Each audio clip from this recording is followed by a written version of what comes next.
Selamat malam saudara pendengar di seluruh Nusantara.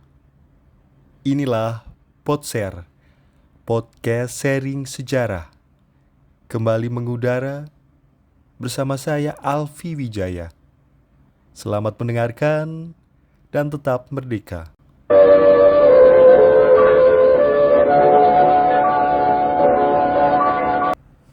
Podshare seri 1. Awal opium dalam keuangan negara.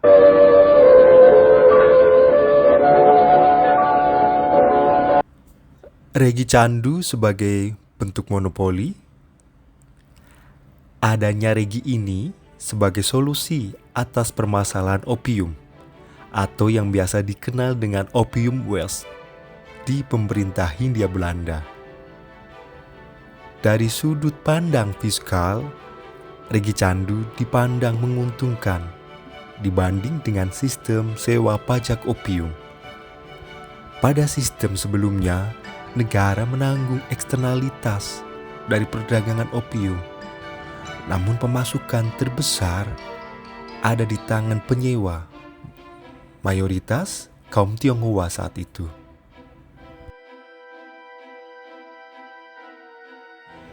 Terkait aspek kemanusiaan, dengan adanya regi opium, diharapkan negara memegang seluruh mata rantai peredaran opium, sehingga perdagangan dan penyelundupan di tengah masyarakat bisa dihilangkan, dan negara dapat menghasilkan opium yang berkualitas rendah, sehingga dapat menekan resiko kesehatan. Di samping itu, dengan harga opium yang sangat tinggi, itu ditujukan untuk menekan agar permintaan opium turun. Van Looij dan Van Oort berpendapat dengan dikendalikannya regi opium di bawah pemerintah dapat berhasil mengeliminasi motif untuk mengeruk laba sebanyak-banyaknya. Logika sederhana bahwa pegawai di regi opium telah mendapat gaji tetap. Situasi ini berbeda jauh saat opium masih dikenakan sistem sewa pajak. Hal ini cenderung mendorong para penyewa mengejar profit tertinggi tanpa memperhatikan resiko kesehatan. Maka sistem monopoli ini tidak diperuntukkan untuk mencari keuntungan semata demi negara, melainkan ada aspek kemanusiaan di dalamnya.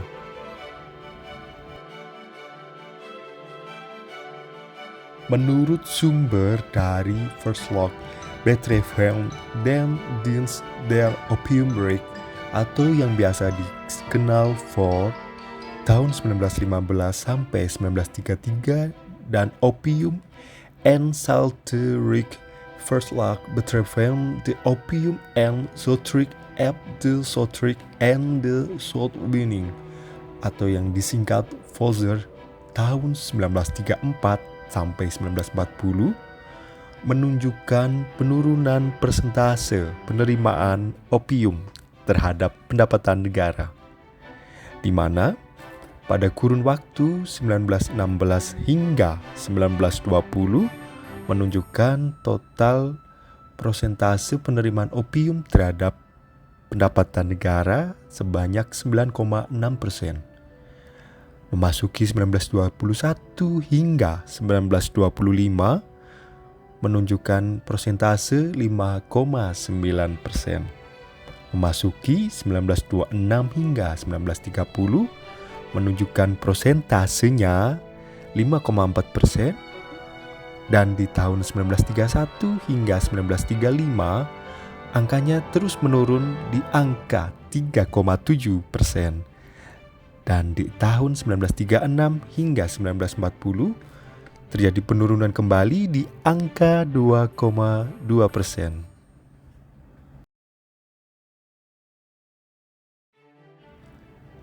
Akan tetapi, saudara pendengar, Nilai penurunan ini tak semata menurunkan jumlah pengguna opium. Justru, pengguna semakin meningkat. Hal ini menjadi anomali dikarenakan adanya penyelundupan opium secara ilegal di pasar bebas.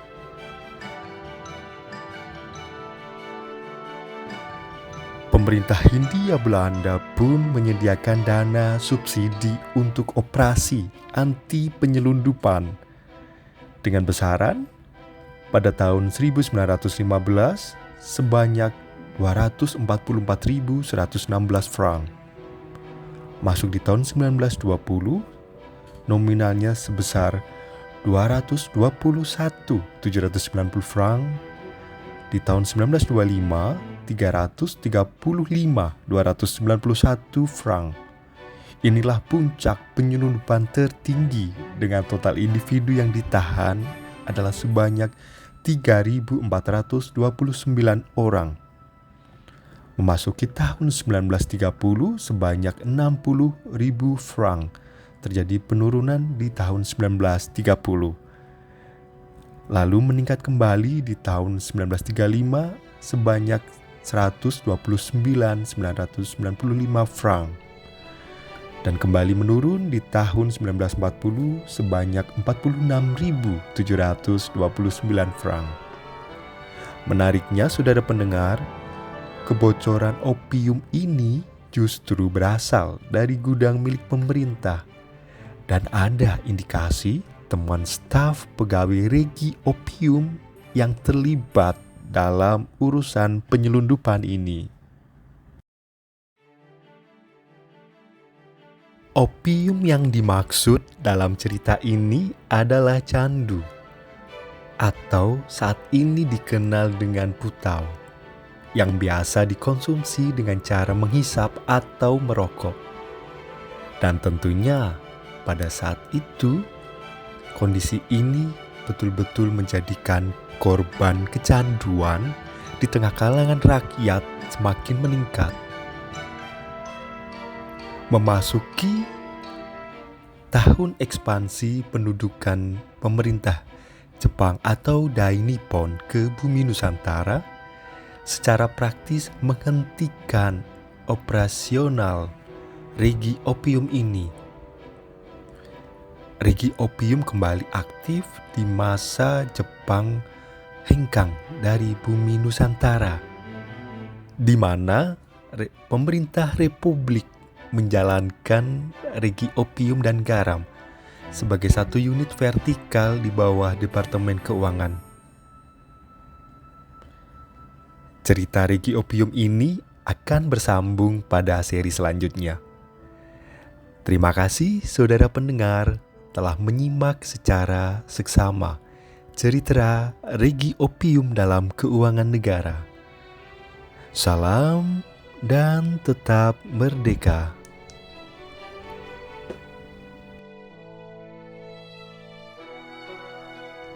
Opium yang dimaksud dalam cerita ini adalah candu, atau saat ini biasa dikenal dengan putau.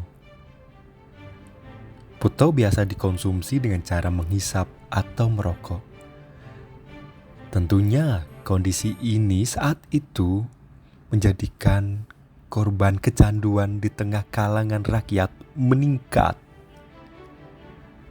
Memasuki tahun ekspansi pemerintahan Jepang atau Dai Nippon ke bumi Nusantara, secara praktis menghentikan operasional regi opium ini. Regi opium kembali aktif saat Jepang hengkang dari bumi Nusantara, di mana pemerintah Republik Indonesia menjalankan regi opium dan garam sebagai satu unit vertikal di bawah Departemen Keuangan. Cerita regi opium ini akan bersambung pada seri selanjutnya. Terima kasih saudara pendengar telah menyimak secara seksama cerita regi opium dalam keuangan negara. Salam dan tetap merdeka.